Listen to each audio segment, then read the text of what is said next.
Is it possible to have a good relationship with someone whose politics you absolutely hate? It is. It can be a big challenge, as you may have noticed, especially these days, and especially for people with past trauma who go into fight or flight mode around conflict. It can turn like just a simple disagreement into something that feels to a traumatized person like a mortal threat. And I think that's part of why we see some of the intense division going on in our communities these days. And it's made it harder than ever for two people to come together and stay together despite having non-identical opinions about everything. Now, if you've been in the Crappy Childhood Fairy community or in my courses, you know that we have a we don't discuss politics here rule. So never fear, I'm not going to go into any particulars. I'm going to read a letter here from someone I'll call Emma.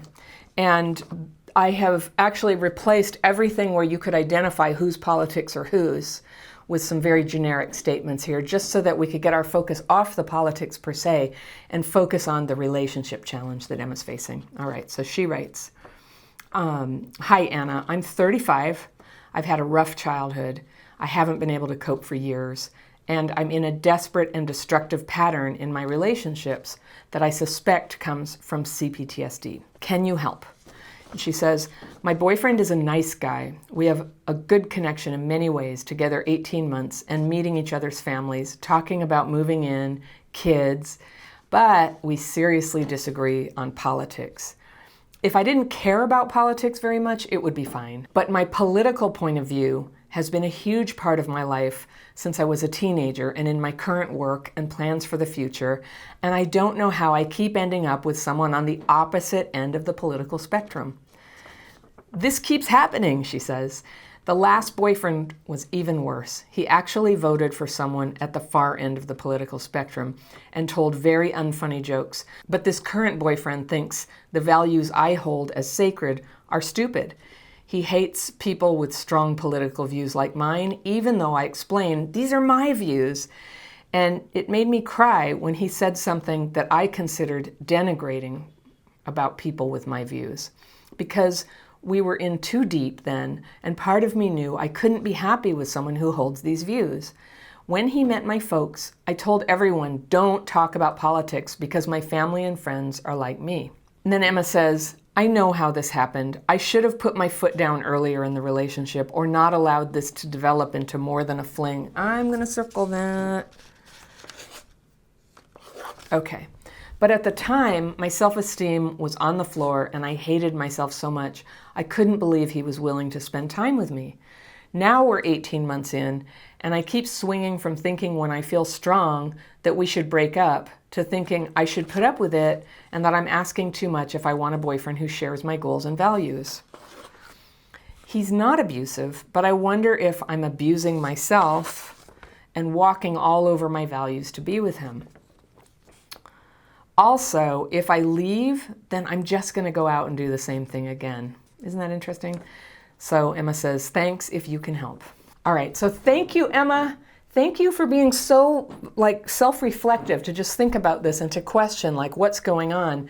If this were a one-off and you had gotten into a relationship with someone you totally disrespected, I mean, I'm hearing a little bit of disrespect there, and yet you love him, and you're baffled by how you could be in this situation and you're torn about leaving him. If it were a one-off, I'd be like, yeah, maybe you're trampling your own values. But because this keeps happening, and yes, if you keep doing this one particular pattern, maybe it is a very unique kind of masochism that you're torturing yourself with, going out with men you don't respect. I mean, people do that. Lots of us do. And it is, yeah, sure, it's part of trauma. But the thing is, you like him and you're meeting each other's families, and I'm hearing that there's something good in this relationship. And so what I want to put in front of you is it possible that you've been conditioned by your political point of view to believe that his point of view is socially unacceptable and therefore evil, right? People do that all the time, like in public, on social media. It's like, you don't agree with me, you're evil, you're a moron. And the terrible price to pay about that is it starts to erode in all of our hearts the ability to see people we disagree with as thoughtful human beings, or to have any curiosity at all about why they feel the way they do. What made them think that way? What are the merits to what they say? What are the things that are really, different about you? And I think it's rare that people who have always spent their whole life on one end of the political spectrum actually really understand the other end. And I think that's a very good thing to do, to understand, and especially because, look, you love someone who's over there. So let's just have a look at this and just see if there's a way for you two to come together respectfully, even if you don't agree with each other, but to come together respectfully. And I'm getting from your letter, like, it doesn't seem to bother him that much that you're different. It bothers you. It bothers you. Now, there's a lot of social pressure to get on board with this awful kind of destructive thing where we conflate a person's opinion with their character, with their very worth as a human being, right? Go on Twitter, or don't actually go on Twitter. It's toxic because it's a big pit where people abuse each other and denigrate each other with things that they must know are not true. It's like a sport. It's like an exaggeration sport. And we all know it's really, really hurting individuals, and it's hurting the way that we have public discourse about things. And this ugly aspect of human nature has just found this giant playground in social media. We're seeing what's been hiding in our hearts, like right out there on full display. Being certain that you're right about things and that all others are evil, it's not a good sign about somebody. And honestly, that is the biggest red flag in dating someone that I'd watch out for. Differences of opinion are normal and healthy and valuable. And it's valuable in a society, it's valuable in a relationship. But a willingness to hate and destroy other people over differences, you have to worry that if they would do that to strangers who have different views, they could do it to you in the end. So, a red flag is always when someone is so certain and hateful about that, about having the only right view. Not a good thing. So what's interesting is that you're not saying your boyfriend is denigrating you or even disrespecting you. It sounds like he does not respect some values that you hold to be true and dear, but he cares for you. And if I'm hearing you correctly, he's doing an okay job of accepting you, the whole package of you, including your values. But it's you who's struggling right now to decide if you can accept him. And it's not just a fluke that you find yourself in this predicament. You keep being attracted to men who are kind of similar values-wise. Though I get it that your current guy is a lot more special to you than the last guy. So, different people are different. So that's good. That's progress. A better person is who your boyfriend is now. I'd be tempted to think that in this pattern, you're going for someone who is like your father, maybe, only your family, you tell me, they share your values to the point that you're deathly afraid they'll find out what your boyfriend believes.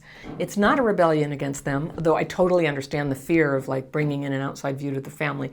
I have family members whose opinions are to the death. They're so intense. You can't talk about anything real. You have to walk on eggshells. You can't even think of risking their wrath on some friend you brought in who might have different views. Never worth it with them. So my parents, my natural parents, were both really intelligent and interesting people, but they hated each other over their different views. And that is the soup that I grew up in. So they fought about things. They fought physically about things. I witnessed violence that was about politics. And their different opinions were, without the violence, when it was just being one-on-one with a parent, their opinions were interesting and positive for me to learn from. What was bad for me was the contempt that they held for each other. And to this day, I just suffer a great deal. It kills me when I hear people talk about other people in big, sweeping, contemptuous attacks and labeling people and stereotyping them over their beliefs. You're not doing that, Emma. I'm not hearing that. I'm not saying that. But I think you're going through a lot of social pressure to go there. What I am hearing in you is, cognitive dissonance. That is when we believe one thing, we're experiencing another, and we have trouble putting it together. So you're saying, he's good to you, you love him, he loves you, but his opinions match people you've come to believe are bad people. So the question is, what's going on with you? You are clear he's not abusing you, but you think maybe you're abusing yourself. And those are the words you used. I think the word you might be looking for is, are you abandoning yourself and choosing people who don't share your values? If your values are that important to you, why are you getting into situations where that's not ever anything you can have a really great conversation about, and that's just always going to be triggering for you? And I'm not judging you at all if you decide that you are abandoning yourself. or you feel like you have to leave this relationship. Common values are important enough that could make sense. It's possible, it's allowed. But what really intrigues me here is that you keep going for people who have these different values. Now, if this is just self-destructiveness, you wouldn't be the first person who was traumatized as a kid to have a destructive relationship pattern. That is always possible. But another possibility is that you actually are drawn to these values yourself, but you've been so conditioned to reject those values and to consider those the values of bad people that you can't really open up your mind and learn about them or accept this part of yourself. And that might be what you're abandoning in yourself. And you might just be, screaming at your screen right now at me, going, no, that's not what it is. But hear me out, okay? I happen to love and respect people with a wide range of beliefs and opinions, and I know them to be good and worthy people. So I believe that when you love someone, it's a good thing to become curious about their values, to be interested in better understanding where they're coming from. What would happen if you said to your boyfriend, I know we've always disagreed about X and Y, but I love you, and I want to understand how you came to believe what you do. I'm curious. And then you asked him, what books would you recommend I read or videos that I watch for me to understand, the ideas that you think are the most important? I tend to think he would love to share that with you. Would he get pushy and righteous if you created that opening? Maybe. I think that's all what we fear when we open our minds to different ideas. We don't want to get them pushed on us. But probably he does love you, and he'd be so appreciative that you're interested that I hope he would sort of gently kind of show you things that he thinks are really cool. And since the division is probably hard for him too, he has a big motivation to do that. Maybe not at the same level you do, but it could be worth trying. And who knows, he might invite you to give him some good books and videos too. That would be nice, right? So boyfriend, if you're listening, do the reciprocal thing and take an interest. I suspect if you were to get into his world a little bit, just like an anthropologist at first, if that's all you could do, you're just curious, like, what do these people believe? Why? And learn the things that he likes and values and believes, you might find common ground. Or you might find a new aspect of yourself, at least, that you haven't been able to nourish, with learning and discussion. Maybe there's something in there that really needs to be developed in you. It could refine you. It could improve you. Okay, worst case scenario, learning more about where he's coming from would make you go running for the hills and just go, what was I ever thinking? This guy is awful. I thought so. Why didn't I see it at first? And that would be the case if you just find out the more you learn about his values and your values, that it's just not negotiable. There's no way to bring them together. It would just be too offensive for you. And in that case, it would be good to move on, right? But to have a good relationship, even if you don't know yet if it's going to be like, the relationship of your life, you want to show up to it with the open heart, willing to respect this other person until the day comes, if it's going to come, where you just go, you know what, I don't respect this person.